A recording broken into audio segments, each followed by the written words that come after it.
ಅಪಮಾನ ಆಗಿದೆ ಸರ್. ಅಪಮಾನ ಆದರೂ ಕೂಡ ಕಮಲ್ ಹಾಸನ್ ಅವರು ಇನ್ನೂ ಕೂಡ ಕ್ಷಮೆ ಯಾಚಿಸಲ್ಲ ನಾನು ಅನ್ನೋ ಉದ್ದಟನ್ನ ತೋರ್ತಿದ್ದಾರೆ. ಒಂದು ಕಮಲ್ ಹಾಸನ್ ಹೇಳಿದ ತಕ್ಷಣವೇ ಅಪ್ಪ ಮಗ ಆಗಕ್ಕೆ ಸಾಧ್ಯ ಇಲ್ಲ, ಮಗ ಅಪ್ಪ ಆಗಕ್ಕೆ ಸಾಧ್ಯ ಇಲ್ಲ, ಅಕ್ಕ ತಂಗಿ ಆಗಕ್ಕೆ ಸಾಧ್ಯ ಇಲ್ಲ, ತಂಗಿ ಅಕ್ಕ ಆಗಕ್ಕೆ ಸಾಧ್ಯ ಇಲ್ಲ. ಕನ್ನಡಕ್ಕೆ ಸಾವಿರಾರು ವರ್ಷಗಳ ಇತಿಹಾಸ, ಪರಂಪರೆ ಮತ್ತು ಕನ್ನಡಿಗರ ಒಂದು ಸಂಸ್ಕೃತಿಯೂ ಕೂಡ ಇದೆ. ಇದನ್ನು ಯಾರೂ ಅಳಿಸೋಕ್ಕೆ ಸಾಧ್ಯ ಇಲ್ಲ. ಹಾಗಾಗಿ ಅವ್ರು ಏನೋ ಹೇಳಿದ್ರು ಅಂತಂದಂಗೆ ಅಳಿಸೋಕ್ಕೂ ಸಾಧ್ಯ ಇಲ್ಲ. ಕೆಲವರಿಗೆ ವಿಷಯಾಂತರ ಮಾಡಬೇಕು ಅಂತಲೂ ಯೋಚನೆ ಮಾಡ್ತಾರೆ.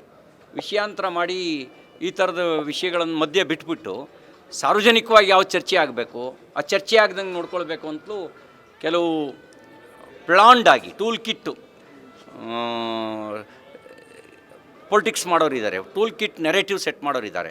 ಈಗ ನೀವು ಪೆಹಲ್ಗಾಮು ಅದು ಚರ್ಚೆ ಆಗಬಾರ್ದು, ಆಪ್ರೇಷನ್ ಸಿಂಧೂರ ಚರ್ಚೆ ಆಗಬಾರ್ದು, ಈ ಥರದ್ದು ಒಂದು ಬಿಟ್ಬಿಟ್ರೆ ಇದ್ರ ಹಿಂದ್ಗಡೆ ನಾವು ಸುತ್ತಾ ಇರಬೇಕು ಅಂಥೇಳಿ. ಆದರೆ ಒಂದು ಮಾತು ಹೇಳಕ್ಕೆ ಬಯಸ್ತೀನಿ, ಕನ್ನಡ ಅದಕ್ಕೆ ಸಾವಿರಾರು ವರ್ಷಗಳ ಪರಂಪರೆ ಇದೆ, ಇತಿಹಾಸ ಇದೆ. ಹಾಗಾಗಿ ನಾವೆಲ್ಲರೂ ಒಂದು ಕವಲಿನಿಂದ ಬೆಳೆದವರು ಅಂತ ಹೇಳಿ ಬೇಕಿದ್ರೆ. ಯಾಕೆಂದರೆ ಮನುಷ್ಯ ಮೊದಲು ಮೂಕ ಭಾಷೆಯಿಂದ ಶುರು ಮಾಡಿದವನು, ಆಮೇಲೆ ಸಂಜ್ಞೆಯ ಮೂಲಕ ಶುರು ಮಾಡಿ ಆಮೇಲೆ ವಿವಿಧ ಭಾಷೆಗಳನ್ನು ಬಳಸ್ತಾ ಬಂದ ಅನ್ನೋದು ಗೊತ್ತಿರುವಂಥ ಸಂಗತಿ. ನಮ್ಮ ನಾಡಕವಿ, ರಾಷ್ಟ್ರಕವಿ, ನಾಡಗೀತೆಯನ್ನು ಕೊಟ್ಟಂಥ ಕುವೆಂಪು ಅವರವರೇ ಭಾರತ ಜನನೀಯ ತನುಜಾತೆ ಜಯ ಹೇ ಕರ್ನಾಟಕ ಮಾತೆ ಅನ್ನೋದ್ರ ಮೂಲಕ ತಾಯಿ ಭಾರತೀಯ ಮಗಳು ಭುವನೇಶ್ವರಿ ಅಂತ ಹೇಳಿದ್ರೆ ಹೊರತು ತಮಿಳು ಮಗಳು ಅಂತ ಹೇಳಲಿಲ್ಲ. ತಮಿಳು ನಮ್ಮ ಸಹೋದರಿ, ತಮಿಳು ಭಾಷೆ ಕನ್ನಡ ಭಾಷೆ ಒಂದು ಸಹೋದರ ಭಾಷೆ. ಕಮಲ್ ಹಾಸನ್ ಏನು ಹೇಳಕ್ಕೆ ಇಷ್ಟಪಡ್ತೀನಿ? ಕಮಲ್ ಹಾಸನ್ ಅವರೇ, ನೀವು ಚಲನಚಿತ್ರ ನಟ ಇರ್ಬೋದು, ರಾಜಕಾರಣಿಯೂ ಇರ್ಬೋದು, ಆದರೆ ಭಾಷಾ ತಜ್ಞ ಅಲ್ಲ. ನೀವು ಭಾಷಾ ತಜ್ಞ ಅಲ್ಲ. ಅರೆಬರೆ ತಿಳುವಳಿಕೆಯಿಂದ ಹೇಳುವ ಮಾತುಗಳು ಸಂಬಂಧವನ್ನು ಕೆಡಿಸ್ತವೆ. ನೀವು ಅಜ್ಞಾನದಿಂದ ಮಾತಾಡಿದ್ದೀರಿ ಅಂತ ಅನಿಸುತ್ತೆ. ಆಳವಾಗಿ ತಿಳ್ಕೊಂಡು ಮಾತಾಡಿ. ಕನ್ನಡ ಮತ್ತು ತಮಿಳು ಸಹೋದರ ಭಾಷೆಗಳು. ನಮ್ಮ ತಮಿಳಿನಿಂದ ಕನ್ನಡ ಹುಟ್ಟಿದೆ ಅಂತಕ್ಕಂಥದ್ದು ನಿಮ್ಮ ಅಜ್ಞಾನ. ಕನ್ನಡ ಭಾಷೆಗೆ ಅಪಮಾನ ಆಗಿದೆ ಸರ್. ಅಪಮಾನ ಆದರೂ ಕೂಡ ಕಮಲ್ ಹಾಸನ್ ಅವರು ಇನ್ನೂ ಕೂಡ ಕ್ಷಮೆ ಯಾಚಿಸಲ್ಲ ನಾನು ಅನ್ನೋ ಉದ್ದಟನ್ನ ತೋರ್ತಿದ್ದಾರೆ. ಒಂದು ಕಮಲ್ ಹಾಸನ್ ಹೇಳಿದ ತಕ್ಷಣವೇ ಅಪ್ಪ ಮಗ ಆಗಕ್ಕೆ ಸಾಧ್ಯ ಇಲ್ಲ, ಮಗ ಅಪ್ಪ ಆಗಕ್ಕೆ ಸಾಧ್ಯ ಇಲ್ಲ, ಅಕ್ಕ ತಂಗಿ ಆಗಕ್ಕೆ ಸಾಧ್ಯ ಇಲ್ಲ, ತಂಗಿ ಅಕ್ಕ ಆಗಕ್ಕೆ ಸಾಧ್ಯ ಇಲ್ಲ.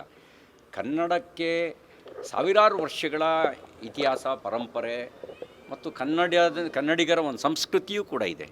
ಇದನ್ನು ಯಾರೂ ಅಳಿಸೋಕ್ಕೆ ಸಾಧ್ಯ ಇಲ್ಲ. ಹಾಗಾಗಿ ಅವ್ರು ಏನೋ ಹೇಳಿದ್ರು ಅಂತಂದಂಗೆ ಅಳಿಸೋಕ್ಕೂ ಸಾಧ್ಯ ಇಲ್ಲ.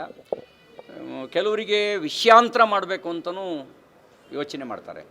ವಿಷಯಾಂತರ ಮಾಡಿ ಈ ಥರದ ವಿಷಯಗಳನ್ನು ಮಧ್ಯೆ ಬಿಟ್ಬಿಟ್ಟು ಸಾರ್ವಜನಿಕವಾಗಿ ಯಾವ ಚರ್ಚೆ ಆಗಬೇಕು, ಆ ಚರ್ಚೆ ಆಗ್ದಂಗೆ ನೋಡ್ಕೊಳ್ಬೇಕು ಅಂತಲೂ ಕೆಲವು ಪ್ಲಾನ್ಡಾಗಿ ಟೂಲ್ ಕಿಟ್ಟು ಪೊಲಿಟಿಕ್ಸ್ ಮಾಡೋರಿದ್ದಾರೆ, ಟೂಲ್ ಕಿಟ್ ನೆರೇಟಿವ್ ಸೆಟ್ ಮಾಡೋರಿದ್ದಾರೆ. ಈಗ ನೀವು ಪೆಹಲ್ಗಾಮು ಅದು ಚರ್ಚೆ ಆಗಬಾರ್ದು, ಆಪ್ರೇಷನ್ ಸಿಂಧೂರ ಚರ್ಚೆ ಆಗಬಾರ್ದು, ಈ ಥರದ್ದು ಒಂದು ಬಿಟ್ಬಿಟ್ರೆ ಇದ್ರ ಹಿಂದ್ಗಡೆ ನಾವು ಸುತ್ತಾ ಇರಬೇಕು ಅಂಥೇಳಿ. ಆದರೆ ಒಂದು ಮಾತು ಹೇಳಕ್ಕೆ ಬಯಸ್ತೀನಿ, ಕನ್ನಡ ಅದಕ್ಕೆ ಸಾವಿರಾರು ವರ್ಷಗಳ ಪರಂಪರೆ ಇದೆ, ಇತಿಹಾಸ ಇದೆ. ಹಾಗಾಗಿ ನಾವೆಲ್ಲರೂ ಒಂದು ಕವಲಿನಿಂದ ಬೆಳೆದವರು ಅಂತ ಹೇಳಿ ಬೇಕಿದ್ರೆ. ಯಾಕೆಂದರೆ ಮನುಷ್ಯ ಮೊದಲು ಮೂಕ ಭಾಷೆಯಿಂದ ಶುರು ಮಾಡಿದವನು, ಆಮೇಲೆ ಸಂಜ್ಞೆಯ ಮೂಲಕ ಶುರು ಮಾಡಿ ಆಮೇಲೆ ವಿವಿಧ ಭಾಷೆಗಳನ್ನು ಬಳಸ್ತಾ ಬಂದ ಅನ್ನೋದು ಗೊತ್ತಿರುವಂಥ ಸಂಗತಿ. ನಮ್ಮ ನಾಡಕವಿ, ರಾಷ್ಟ್ರಕವಿ, ನಾಡಗೀತೆಯನ್ನು ಕೊಟ್ಟಂಥ ಕುವೆಂಪು ಅವರವರೇ ಭಾರತ ಜನನೀಯ ತನುಜಾತೆ ಜಯ ಹೇ ಕರ್ನಾಟಕ ಮಾತೆ ಅನ್ನೋದ್ರ ಮೂಲಕ ತಾಯಿ ಭಾರತೀಯ ಮಗಳು ಭುವನೇಶ್ವರಿ ಅಂತ ಹೇಳಿದ್ರೆ ಹೊರತು ತಮಿಳು ಮಗಳು ಅಂತ ಹೇಳಲಿಲ್ಲ.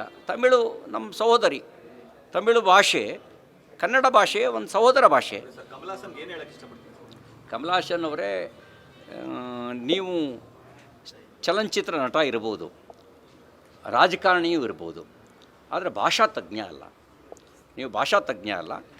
ಅರೆಬರೆ ತಿಳುವಳಿಕೆಯಿಂದ ಹೇಳುವ ಮಾತುಗಳು ಸಂಬಂಧವನ್ನು ಕೆಡಿಸ್ತವೆ.